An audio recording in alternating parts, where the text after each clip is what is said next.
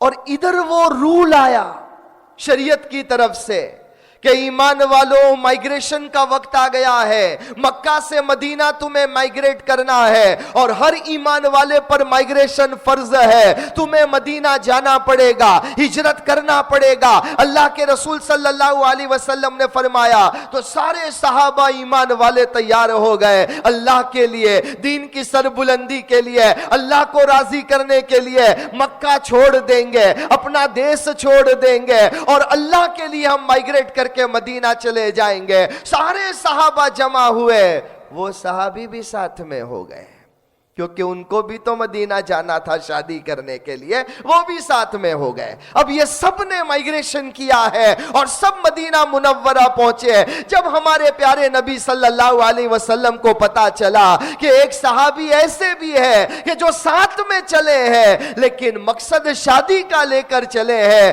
اللہ کے رسول صلی اللہ علیہ وسلم نے اس وقت فرمایا انما الاعمال بالنیات, کہ تمہارا عمل ڈیپینڈڈ ہے تمہارے انٹینشن پر, تم کون سی نیت سے جا رہے ہو. وَإِنَّمَا لِكُلِّ امْرِئٍ مَّا نَوَىٰ, ہر آدمی کے لیے وہ ہے جو اس نے نیت کی ہے. فَمَنْ كَانَتْ هِجْرَتُهُ إِلَى اللَّهِ وَرَسُولِهِ فَهِجْرَتُهُ إِلَى اللَّهِ وَرَسُولِهِ, جس نے اللہ کے لیے ہجرت کی, نبی کے لیے ہجرت کی, اس کے نامہ اعمال میں لکھا جائے گا یہ اللہ اور نبی کے لیے ہجرت کر کے آیا. آگے فرمایا وَمَنْ كَانَتْ هِجْرَتُهُ إِلَى الدُّنْيَا أَوْ إِلَى امرأة ينكحها فهجرته إلى ما هاجر إليه, لیکن جو دنیا کے لیے ہجرت کر رہا ہے, بزنس ٹرپ بنا رہا ہے, تجارت کے پرپس سے ہجرت کر رہا ہے, یا ایسا بھی کوئی ہے جو عورت سے شادی کرنے کے لیے ہجرت کر رہا ہے, ہمارے نبی صلی اللہ علیہ وسلم نے فرمایا ہجرت تو اس نے کر لی لیکن اسے ہجرت کا ثواب نہیں ملے گا. معلوم ہوا انٹینشن کتنا امپورٹنٹ ہے کہ تم کس مقصد کے لیے یہ عبادت کر رہے ہو. تو فرمایا گیا ہاں وہ بھی مہاجر بن گئے, انہوں نے بھی ہجرت کر لی, لیکن جو مائگریشن کا ثواب تھا وہ اللہ نبی کے انٹینشن پر تھا. انٹینشن تمہارے رونگ ہے تو تمہیں اس کا ثواب نہیں ملے گا. معلوم ہوا نیت ہماری سچی ہو, اور دیکھو سچی نیتوں پر جو کام کیے جاتے ہیں, سچائی کی بنیاد پر جو کام کیے جاتے ہیں, کبھی بظاہر معلوم ہوتا ہے اس میں نقصان ہو رہا ہے, لیکن اللہ اس سچائی اور سچی نیت کی بنیاد پر آگے جا کر بڑے بڑے فیصلے فرما دیتے ہیں. ایک واقعہ یاد آ رہا ہے, بیان کر کے اپنی بات ختم کرو. انڈیا میں ایک سٹیٹ ہے جس کو اتر پردیش یو پی کہا جاتا ہے. وہاں پر ایک شہر ہے کاندلا. کاندلا بڑا فیمس شہر ہے. کاندلا کا ایک قصہ میں آپ کو بتلاؤں برٹش کے زمانے کا. ایک زمانے میں برٹش کی وہاں پر حکومت تھی, انگریزوں کی وہاں حکومت تھی. اس زمانے کا واقعہ کتابوں میں لکھا ہوا ہے, ہسٹری میں لکھا ہوا ہے کہ ہوا یہ کہ کاندلا میں مسلمان ہندو سب ساتھ میں رہتے تھے, دونوں قوم ساتھ میں رہتی تھی اور مل جل کر رہتے تھے. اب ہوا یہ کہ زمین کے ایک ٹکڑے کے بارے میں ایک مسلمان کا اور ایک ہندو کا جھگڑا ہو گیا. کوئی پیپر ورک کچھ تھا نہیں, کوئی ایگریمنٹ تھا نہیں, بس ایک زمین کا ٹکڑا تھا. مسلمان کہنے لگا یہ میری زمین ہے, ہندو کہنے لگا یہ میری زمین ہے, اور یہ مسلمان اور ہندو میں جھگڑا شروع ہو گیا. انگریزوں کی اس وقت حکومت ہے, جج بھی وہاں پر انگریز ہے, برٹش ہے, اور اب یہ ہندو مسلم کا جھگڑا ایک زمین کے چھوٹے سے ٹکڑے کے بارے میں. مسلمان کہتا ہے میری ہے, ہندو کہتا ہے میری ہے. اب کس کو دے؟ دونوں کا ڈیمانڈ ہے, دونوں کے پاس کوئی ایسے دلائل کیا, کوئی ایسے پیپرز نہیں ہے. مسلمان نے ایک چالاکی کی, اس نے یہ کیا کہ مسلمانوں میں جا کر اعلان کر دیا کہ دیکھو وہ زمین کا ٹکڑا میرا ہے, وہ ہندو ناجائز قبضہ کر رہا ہے, لیکن اگر مجھے میرا وہ زمین کا ٹکڑا مل گیا میں اسے اللہ کے نام پر وقف کر کے اس کے اوپر ایک مسجد بنا دوں گا. اب یہ معاملہ پرسنل نہیں رہا, ریلیجیس بن گیا. ہندو کو پتا چلا کہ مسلمان نے اعلان کیا، اس نے جا کر کہہ دیا ارے ہاں وہ زمین کا ٹکڑا میرا ہے، لیکن اگر وہ زمین کا ٹکڑا مجھے مل گیا جس پر مسلمان نے ناجائز قبضہ کیا ہے تو وعدہ کرتا ہوں میں دوں گا، اور اس کے اوپر ہم ہمارا مندر بنائیں گے اور پوجا کریں گے۔ جو معاملہ پرسنل تھا وہ ریلیجس بن گیا، اور اب ٹینشن کریٹ ہو گیا پورے کاندلا میں، پورے اسٹیٹ میں یہ ٹینشن کریٹ ہو گیا، اس لیے کہ اب یہ ریلیجس میٹر بن گیا تھا۔ اب جج پریشان، انگریز جج ہے کہ میں کیا فیصلہ کروں، اس لیے کہ اگر میں مسلمانوں کو دوں گا تو ہندو ناراض، ہندو کو دیا تو مسلمان ناراض، اور دونوں کو نہیں دیا تو دونوں ناراض، اور ہنگامہ ہو جائے گا، کمیونل رائٹس ہو جائیں گے۔ بہرحال جو تاریخ تھی، جج نے دونوں کو بلایا اور یہ کہا کہ دونوں قوم کے جو بڑے بڑے ہوشیار عقل مند قسم کے لوگ ہیں وہ بھی آ جائے۔ دونوں قوم کے لوگ وہاں پر پہنچ گئے۔ اب جب وہاں پر پہنچے ہیں، جو بڑے بڑے ان کے پڑھے لکھے بڑے لوگ سمجھے جاتے تھے وہ ہندو اور وہ مسلمان دونوں تھے۔ جج نے کہا کہ دیکھو یہ بڑا کمپلیکیٹڈ ایشو ہے، اور اب یہ ریلیجس میٹر بن گیا ہے، اب ہمیں کچھ نہ کچھ فیصلہ کرنا پڑے گا، اس لیے کام کرو، تم سارے ہندو مل کر ایک ایسا آدمی ڈھونڈو، سارے مسلمان مل کر ایک ایسا آدمی ڈھونڈو کہ جو درمیان میں فیصل بن جائے گا، جج بن جائے گا، اس کے فیصلے پر تم دونوں راضی ہو جاؤ، ایسا ایک آدمی ڈھونڈ کر لاؤ، ورنہ یہ معاملہ سولو نہیں ہو سکتا ہے۔ تو مسلمانوں نے کہا ہاں کسی بھی مسلمان کو لے کر آؤ، ہم تیار ہیں، ہم اس کی بات کو ماننے کے لیے تیار ہیں۔ ہندوؤں کو پوچھا گیا تو ہندوؤں میں کچھ پڑھے لکھے لوگ تھے، اس میں سے کچھ لوگوں نے یہ کہا کہ ٹھیک ہے کوئی بھی ایک مسلمان کو لے کر آؤ، جو وہ فیصلہ کرے گا ہم راضی ہے، لیکن مسلمان کون آئے گا ہم سلیکٹ کریں گے۔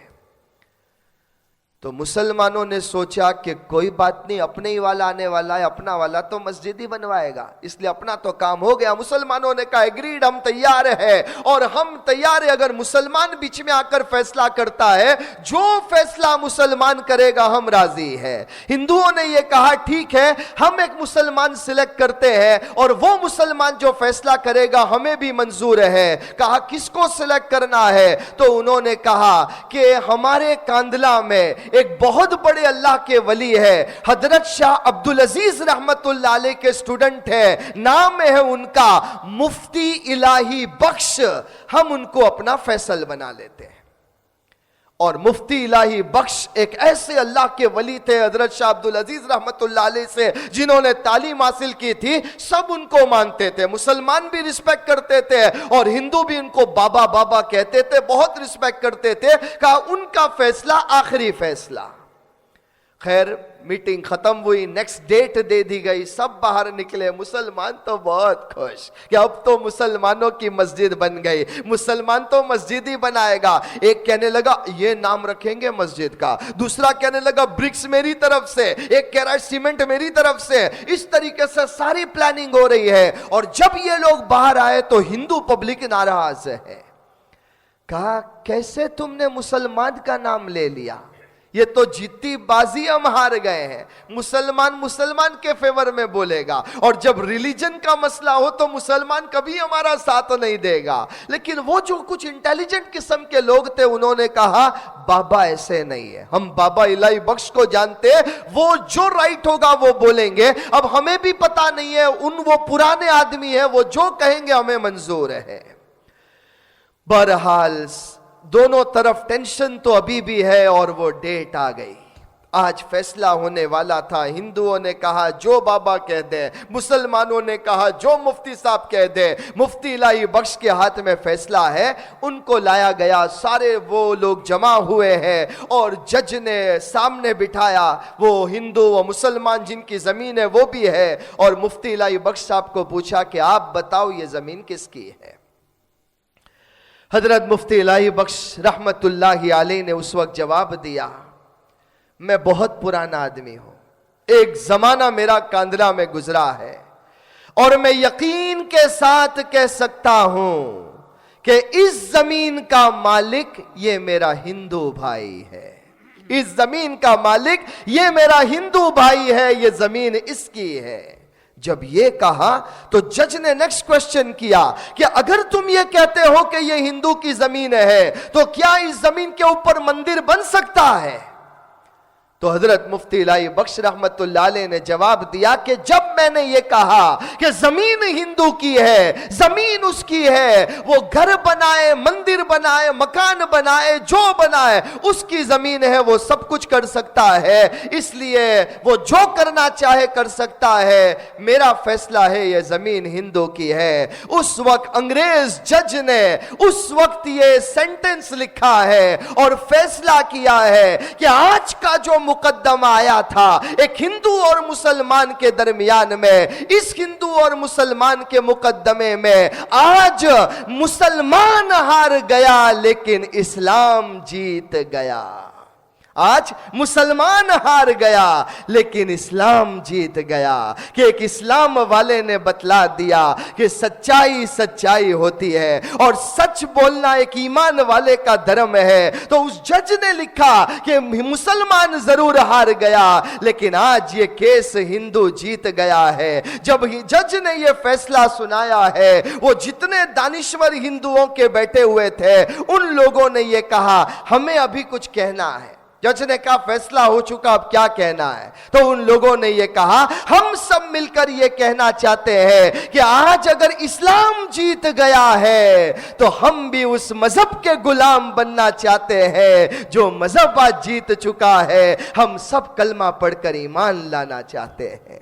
کاندھلا کی تاریخ کا یہ واقعہ ہے۔ وہ جتنے ہندو قوم کے بڑے تھے اس واقعے کو دیکھ کر انہوں نے کہا کہ جب اسلام ایسی تعلیم دیتا ہے ہم کہاں پر ہے؟ ایک ایمان والا ہمارے حق میں فیصلہ کرتا ہے سچائی کی بنیاد پر۔ سب نے کلمہ پڑھا اور ان سب لوگوں نے اسلام قبول کر لیا، اور اس ہندو نے جو لڑ رہا تھا کہنے لگا میں بھی ایمان قبول کرتا ہوں اور اب میں خود اپنے ہاتھوں سے اس پر مسجد بناؤں گا۔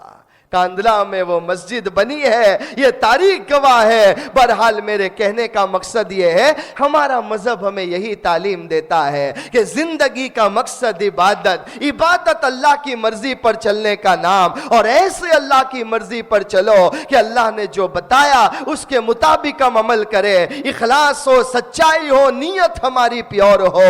اللہ تبارک و تعالی سب سے پہلے مجھے اور ہم سب کو عمل کرنے کی توفیق نصیب فرمائے، اپنی زندگی کا مقصد سمجھنے والا بنائے۔ اللہ تبارک و تعالی ہمیں عملی زندگی نصیب فرمائے، آمین یا رب العالمین۔ وآخر دعوانا الحمد للہ رب العالمین۔